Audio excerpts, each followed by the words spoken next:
Good evening, everyone. Paying tribute to our favorite mail service, the media mail. Hopefully we still have it as we go about our days. Trump doesn't cut that too. I'm surprised he hasn't killed the post office. Coming in a little hot, but hey, I'm back. This is Seeking a Thread. My name is Dom. And I have a bunch of things to tackle, but this week I want to tackle a purge, and I'm going to do it in sort of the way I've done my previous purges, which is to make a video and post a list and let everyone kind of have at it. That's kind of what's worked for me best in terms of time and effort, and it seems like everyone's been pretty cool with that, so I will do that. I'll talk about that in a minute, but first I'm going to show you, because I went through a good 100 records, and I'm going to show you the records that have made the cut that I'm keeping after listening and previewing and digging into and deciding to keep. First off, we're listening to a split with the Vibra Cathedral Orchestra and Jackie O Motherfucker. One-time pressing of this, released in France, not very expensive. We're listening to the Vibra Cathedral Orchestra side, a band that sort of specializes in drone, experimental, psychedelic, from the late 90s, early aughts. Most of their stuff, a lot of their stuff is CDRs and things, but some LPs I'm looking into still. This is on the Textile label, the vinyl series by the French label, well, Textile Records. It's from 2001. Kind of silly artwork here, but this is a good split, so we're listening to that. And of course, the Late Summer Crickets. So yeah, I just had my vinyl swap, my first one here in Ithaca. It's a little light, but good. People who came were really into it. And there was some trading and wheeling and dealing going, some amazing records. So yeah, I only got stuff from George's Angry Mom, George Angry Moms. He put a bunch of things aside to bring to the vinyl swap. But there was a few other people who had some great records, including Cedric, if you're seeing this, amazing stuff, Nico. And I brought some records. So I moved a few of those, and now I'm going to put the rest of those out to you before they hit the world of Discogs and all that. So yeah, the vinyl swap I did, I'm doing another one in September 17th. So again, I'll talk more about that. But these are the ones that made the cut, so I'm going to get into them. I thought it'd be fun to sort of go through those first. And then I'll tell you about when I'm posting that video with the Purge. Klaus Schulze, an original on the Kosmische Courier. This is from 1972. Cyborg, I believe it's the second album. It's a double album. It's just good synth work, man. Really good. I found myself feeling the vibe on this one. I got this a few years back at Hi-Fi Lounge in Rochester. And I thought, maybe this isn't what I want to keep around, but no.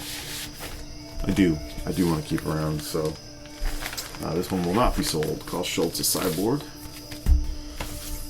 This is one that goes back to my earliest jazz records from my family, so I probably wasn't going to sell it anyway. Jazz Workshop, the Four Trombones, J. Johnson, Benny Green, Willie Dennis, John Lewis piano, Charles Mingus bass, Art Taylor drums on the debut label. Probably wasn't going to sell it no matter what, but I thought I'd take a listen, and this one definitely holds some sentimentality to me, so I'm keeping this one. It's a flip back cover. This is an English pressing, I guess, right? Yeah, oh no, this is a Danish pressing, actually. Pretty weird that this was in that bunch of jazz records that came from my great cousin, so I'm keeping that. Some reissues are in here too. Beyaz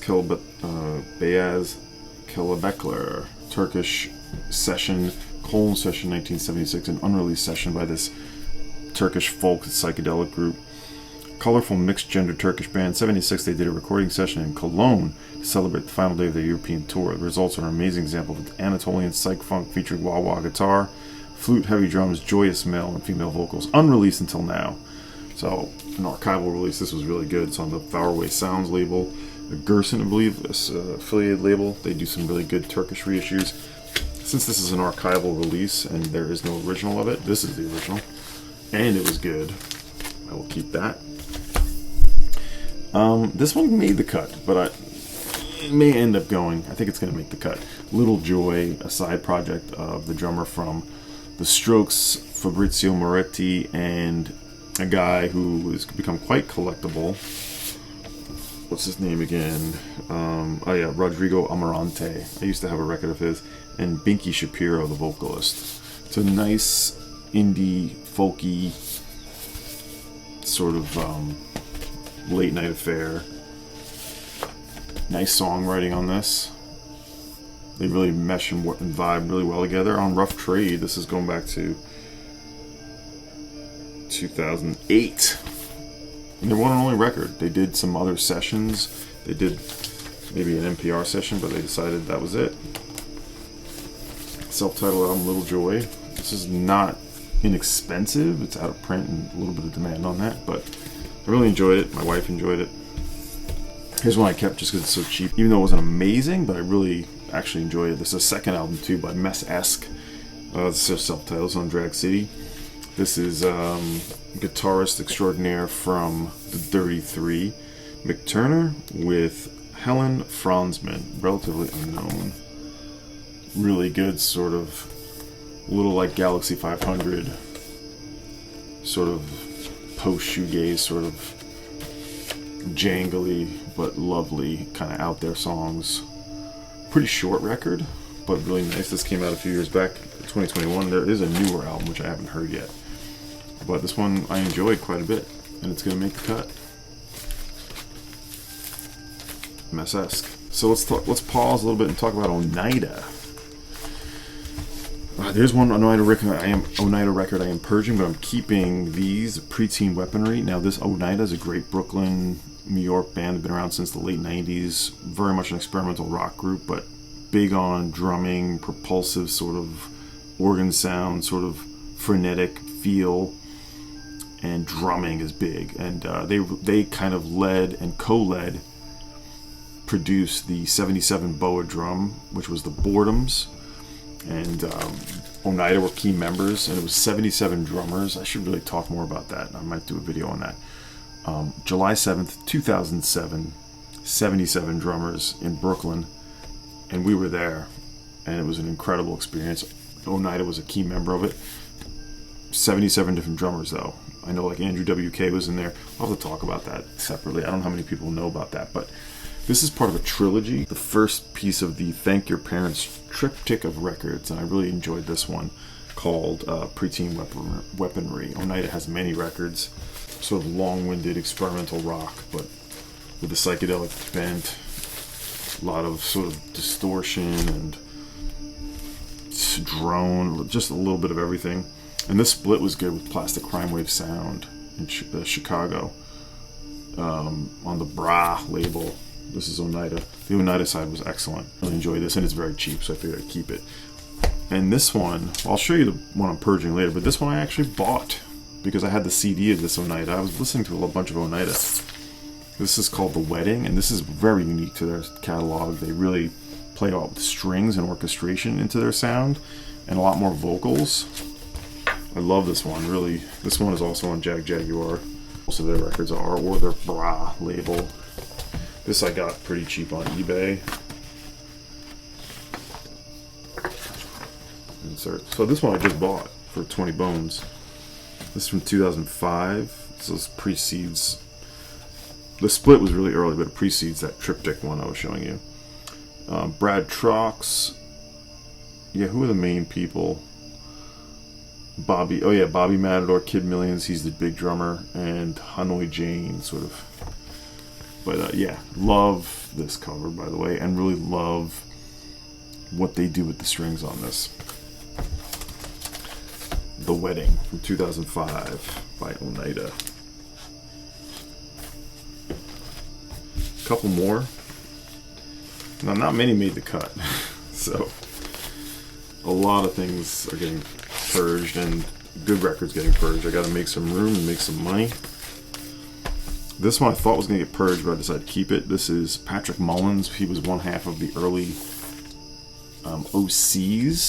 OCS, the very earliest John Dwyer recording. A very lo-fi noise, experimental. It's just very custom white labels.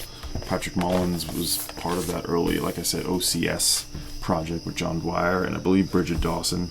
Recorded in Louisville, Kentucky and Brooklyn, 2008-2010. It's called Don't Go to Sleep. An interesting one.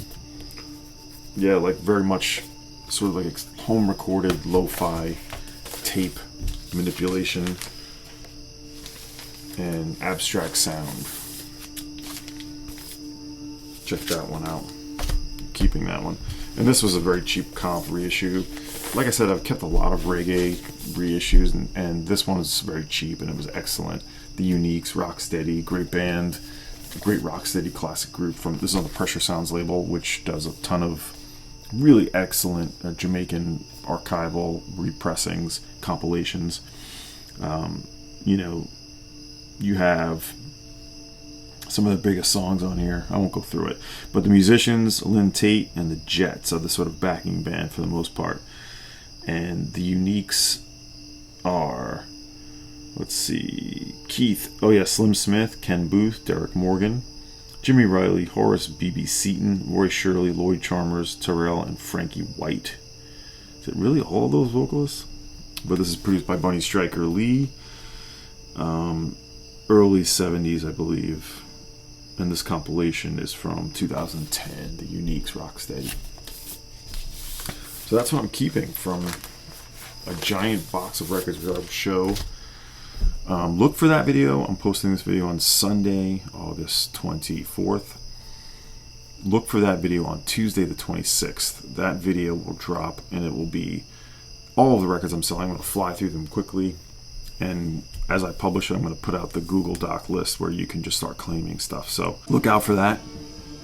And if you want to grab anything, it's not going to be just reissues either. So there's the original pressings in there, all kinds of stuff.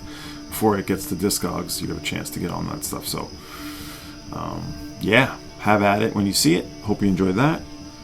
And I got a lot of, I always say this, but I got a lot of cool things cooking I'm excited about. So hope everyone is well out there in La La Land, YouTube land, and in Trump's America. We're trying to do our best. What else can we do? Take care.